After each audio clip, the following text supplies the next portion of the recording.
Halo guys, selamat siang. Ketemu lagi di channel Yuni Okan.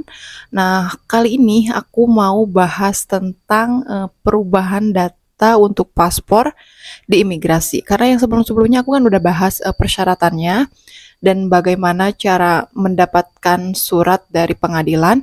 Nah, sekarang aku akan membahas proses pembuatan paspor baru untuk perubahan data. Ini prosesnya aku lumayan lama ya guys, kurang lebih mungkin hampir 2 bulan ya, kurang lebih ya. Karena mungkin itu sebenarnya tergantung dari kantor imigrasinya menurut aku ya, soalnya aku lihat-lihat juga ada yang beda imigrasi, kantor imigrasi itu cuma 4 hari, ada yang cuma 1 minggu, jadi beda-beda ya. Mungkin ini tergantung dari kantor imigrasinya. Nah, untuk aku waktu itu hari pertama aku pergi ke kantor imigrasi itu adalah hari Senin dengan membawa berkas-berkas yaitu KTP beserta fotokopiannya ya guys, semua beserta fotokopiannya KTP, kartu keluarga, akte kelahiran, ijazah terakhir, terus keputusan dari pengadilan. Nah, setelah itu aku disuruh tunggu.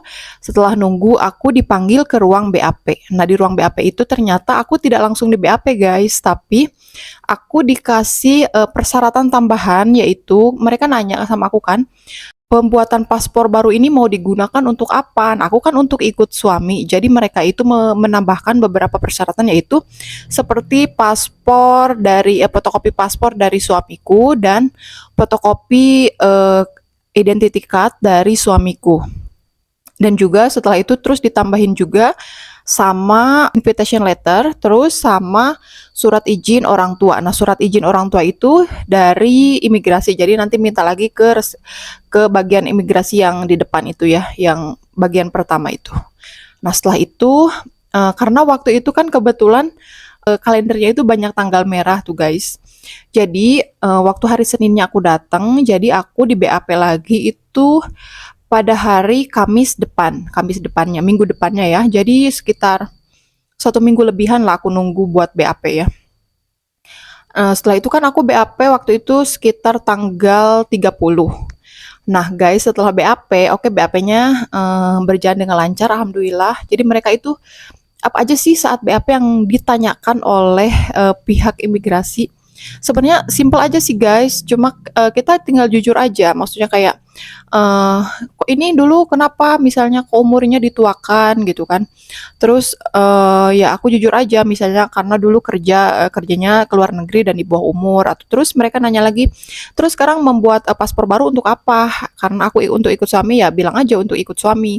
Nanti di sana nggak nyari kerja kan nggak mau jadi ibu rumah tangga aja ya. Ya ibaratkan kayak hal-hal seperti itulah guys. Itu mungkin tergantung imigrasinya ya. Kalau waktu itu sih aku cuma ditanya hal-hal seperti itu aja.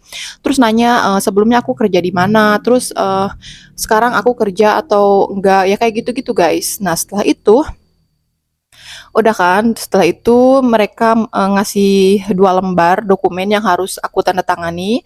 Terus kayak isinya itu ya kayak pernyataan BAP yang aku itu kan di BAP. Nah, sama mereka itu diketik di komputer.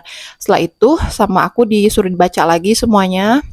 Terus ditanda tangan. Nah, setelah itu barulah kata mbaknya, kata petugas imigrasinya, nanti kamu nunggu ya, mungkin kurang lebih paling cepat itu 1 mingguan, tapi biasanya sih prosesnya lumayan lama ya, sekitar 3 sampai 4 minggu ya, ada yang bilang gitu kan.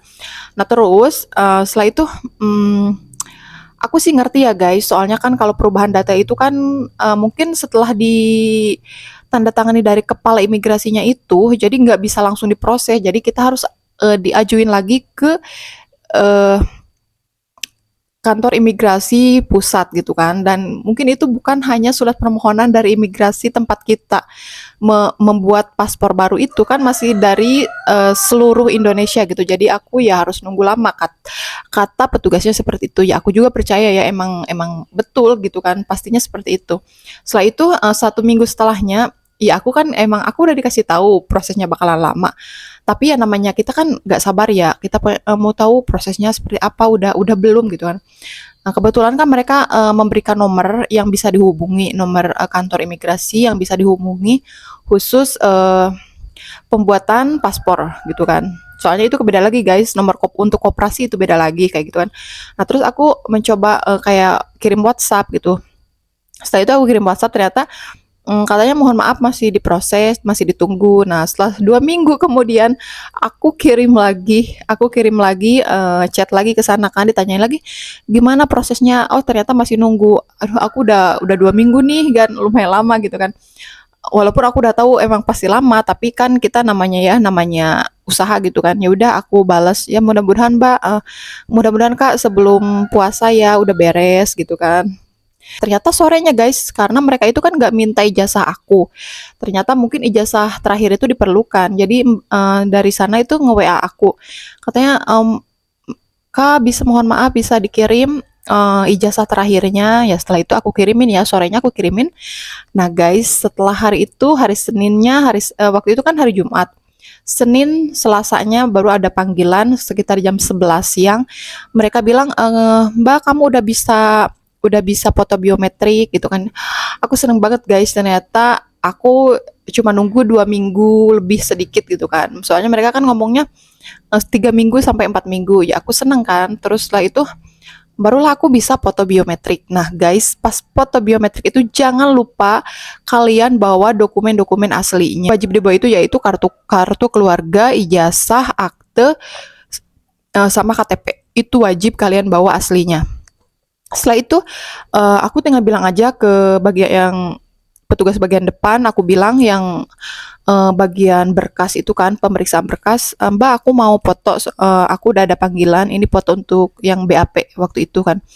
Oh iya ditunggu ya Mbak, saya itu aku tunggu beberapa menit, langsung aku dipanggil, suruh masuk ke ruangan yang menunggu untuk foto biometrik. Setelah itu nggak lama sih, sekitar 30 menitan mungkin nunggu. Aku langsung diwawancara lagi ya guys. Sebelum foto itu, maksudnya wawancaranya buat memastikan aja. Terus mereka ngecek lagi dokumen aku. Nanya-nanyanya sebenarnya sama aja sih seperti waktu saat BAP pertanyaannya. Nah, setelah itu barulah aku dipoto biometrik terus di stick jari. Nah, setelah itu aku disuruh bayar. Setelah bayar, aku ke koperasi ya guys. Soalnya aku kan jauh. Jadi aku nggak bisa ngambil langsung paspornya. Jadi aku minta dikirimin lewat koperasi imigrasi ke kantor pos buat dikirimin ke rumah. Katanya kata yang waktu wawancara aku foto wawancara itu bilang hari Selasa minggu depan ini paspornya udah beres, nanti kita kirimin lewat kantor pos. Kalau yang mau dikirim lewat kantor pos kan, dia bilang pokoknya hari Selasa gitu kan. Nah setelah itu aku ke koperasi. Setelah aku koperasi aku bayar 50.000 buat kayak apa sih namanya guys? Oh surat kuasa, buat surat kuasa. Buat surat kuasa itu 50.000 mungkin buat itu juga ya, buat pengiriman lewat kantor pos juga kayaknya. Setelah itu mereka ngasih surat kuasa, aku bayar 50.000, terus ternyata harus pakai materai juga guys. Lumayan mahal ya materai di kantor imigrasi itu sekitar 13.000. Setelah itu udah aku dikasih fotokopiannya dan aku bisa nunggu dari rumah. Nanti paspornya dikirimin ke rumah. Gitu guys. Itu jadi pengalaman aku guys. Mudah-mudahan membantu kalian dan membuat kalian lebih tenang gitu. Jadi sesuatu yang bermasalah itu bisa kita perbaiki dengan sesuai undang-undang. Oke, terima kasih. Sampai ketemu lagi di video selanjutnya. Oh ya guys, selanjutnya aku mau bahas tentang proses pembuatan pizza. Oke, nanti jangan lupa ditonton ya guys. Bye.